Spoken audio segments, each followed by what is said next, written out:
Office की 9 to 5 job करते करते बोरियत सी लगने लगी थी कि तभी एक दिन हमने वो रोड ट्रिप प्लान करी। लेकिन उस ट्रिप के बाद शायद ही हम कभी घूमने गए हों। हाय, मेरा नाम कैलाश है और मैं एक सॉफ्टवेयर इंजीनियर हूँ। मैं और मेरे दोस्त काफ़ी दिनों से कहीं जाने का सोच रहे थे, पर ये डिसाइड नहीं हो पा रहा था कि कहाँ जाएं। तभी शशांक ने हमसे कहा कि बेलापुर चलते हैं। ये नाम सुनकर मैं और मेरा दोस्त राहुल हंसने लगे कि तभी शशांक ने हमें वहाँ की फ़ोटोज़ दिखाईं और वो फ़ोटोज़ देखकर हम देखते ही रह गए। बहुत ही खूबसूरत पहाड़ियाँ थीं और पूरा गांव बादलों से घिरा हुआ था। हम तीनों ने डिसाइड कर लिया था कि बेलापुर ही जाएंगे। हमने शनिवार को जाने का प्लान बनाया और शनिवार आने पर हम शशांक की गाड़ी से वहां के लिए निकल गए।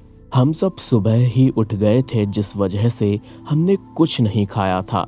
इसीलिए हमने रास्ते में किसी ढाबे पर खाने का प्लान बनाया। दोपहर हो चुकी थी कि हमें एक ढाबा मिला, तो हमने वहां खाना खाया और फिर से अपने सफ़र पर निकल गए। हम लोग बेलापुर शाम तक पहुंचने वाले थे, इसीलिए शशांक ने सोचा कि हम बीच बीच में रुकते हुए चलेंगे। हम लोग आराम से जा रहे थे, पर मुझे कुछ अंदर से अजीब सा महसूस होने लगा था। ऐसा लग रहा था कि जैसे कुछ होने वाला है, बहुत बुरा होने वाला है। लेकिन मैंने इन सब बातों को नज़रअंदाज किया और राहुल को शशांक के बगल वाली सीट पर बिठाकर खुद पीछे वाली सीट पर चला आया, ताकि थोड़ी देर आराम कर सकूं। हमारी गाड़ी चलती जा रही थी और काफ़ी टाइम भी बीत चुका था। मेरी नींद खुल चुकी थी और रास्ता ऊबड़ खाबड़ होने लगा था।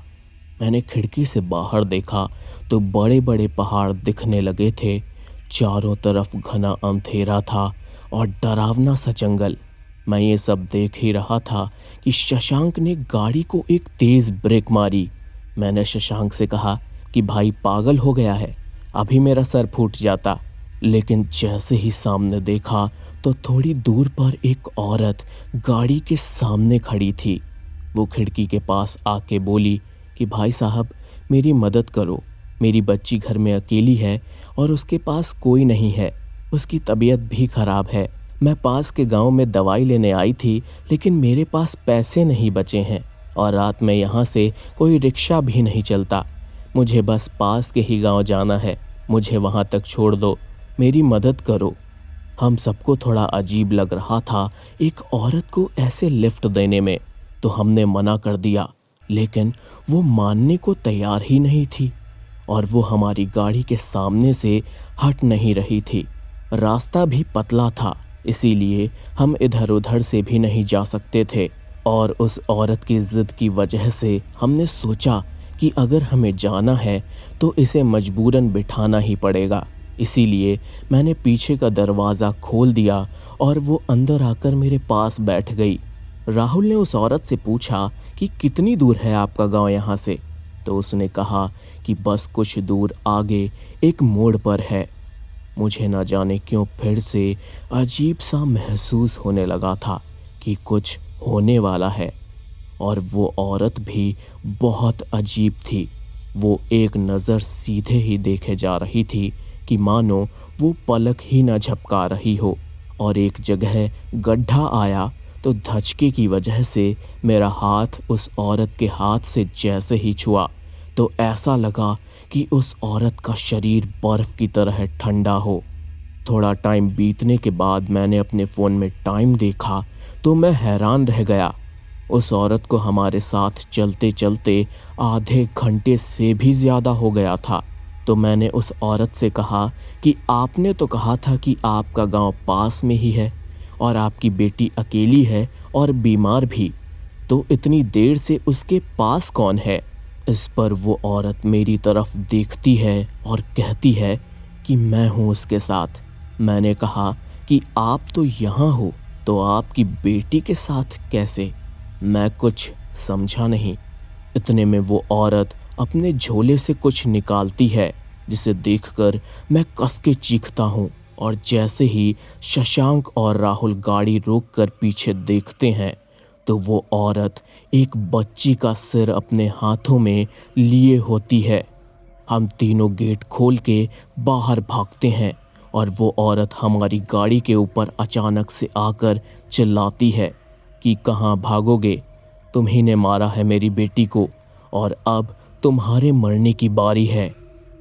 हम भागते जा रहे थे और वो औरत एक पेड़ से दूसरे पेड़ पर हमारे पीछे पीछे भाग रही थी और अजीब सी हंसी हंस रही थी।